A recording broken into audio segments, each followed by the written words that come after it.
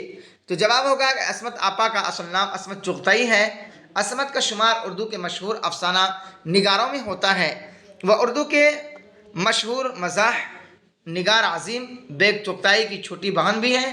ان کی شاہکار کہانیوں اور ناولوں نے اردو ادب کے نثری سرمایہ میں قیمتی اضافے کیے ہیں، اور اردو ناول و افسانہ دونوں ہی اصناف میں فنی اعتبار سے ان کا مرتبہ و مقام خاص بلند ہے۔ کہہ رہے ہیں بیدی اور کرشن چندر میں پہلی ملاقات کب ہوئی تھی؟ جواب ہوگا کہ راجندر سنگھ بیدی اور کرشن چندر کی پہلی ملاقات یہ صورت ہوئی کہ جب بیدی نے کرشن چندر کے افسانوں کو پڑھا تو بہت متاثر ہوئے۔ نتیجہ یہ ہوا کہ جب بھی کوئی فنکار سامنے سے گزرتا تو بیدی اس سے دریافت کرتے، کیا آپ کرشن چندر ہیں؟ اسی طرح ایک بار پنجاب پبلک لائبریری گئے تو معلوم ہوا کہ وہاں ایک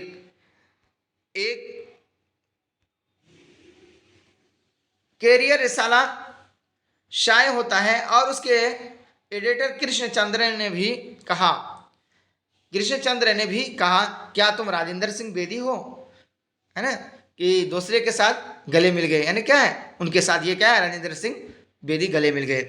آگے اسٹوڈنٹ کی انٹرویو جو ہم سبق پڑھ رہے ہیں، ابھی تو ہم حالات زندگی بتا رہے تھے مصنف کے، اب ہم کریں انٹرویو، کریں بیدی سے انٹرویو عصمت چغتائی نے لیا کہ انٹرویو کی تعریف کیا ہے۔ ہم تو بہت سنے ہیں انٹرویو آخر ہے کیا، اسی کے بارے میں پڑھ رہے ہیں کہ انٹرویو کی تعریف ہے کیا ہے، انٹرویوز یعنی انگریزی لفظ ہے جس کے لغوی معنی داخلی خیالات کے ہیں۔ علم و ادب کی اصطلاح میں 2 آدمیوں کی گفتگو اور اس ملاقات کو انٹرویو کہتے ہیں جس میں ایک دوسرے سے داخلی سطح پر اظہار خیال یا تبادلہ خیالات کیا جائے، یا پھر کسی خاص موضوع پر 2 اشخاص کی گفتگو اور ملاقات کے دوران آپسی بات چیت کو انٹرویو کہا جاتا ہے۔ اسٹوڈنٹ آگے ہیں کہ آج کے جدید علمی اور سائنسی دور میں انٹرویو کی اہمیت و افادیت بہت زیادہ بڑھ گئی ہے۔ انٹرویو کے ذریعہ کسی انسان کی شخصیت کے مختلف پہلوؤں کا تجزیہ آسانی کے ساتھ کر لیا جاتا ہے نا۔ یہ کہہ رہے ہیں کہ انٹرویو جو ہے ایک ایسی چیز ہے کہ ایک انسان یعنی 2 آدمی آپس میں ایک دوسرے سے جو پوچھ تاچھ کرتا ہے نا، اسی کو انٹرویو کہتے ہیں۔ یعنی آپ کا کہیں تقرری ہو رہی ہے تو آپ کو وہاں انٹرویو لیا جائے گا۔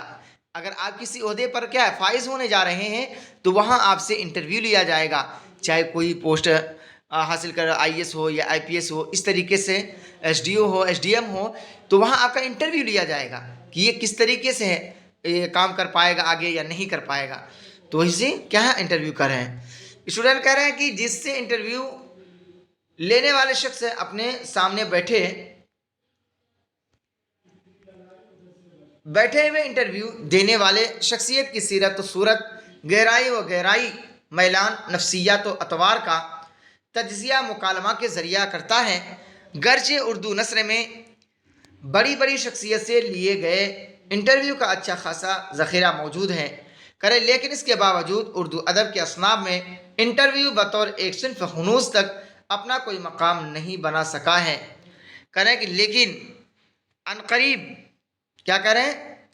لیکن عنقریب اردو کے نثری اصناف میں انٹرویو کی شمولیت ممکن ہے۔